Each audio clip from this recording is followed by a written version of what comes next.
రాదురా ఏ విజయం నీ కోసం నా కోసం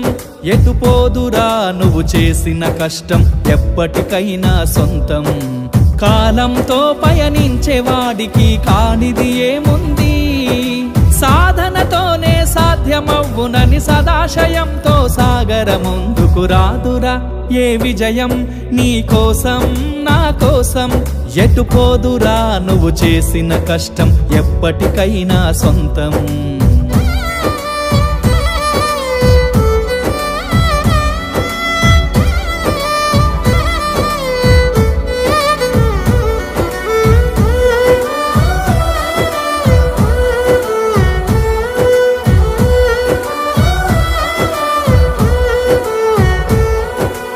ఆకాశంలో అలలాగా పోయే ఆ పక్షులనే చూడు అనుకున్న గమ్యమెంతున్న గాని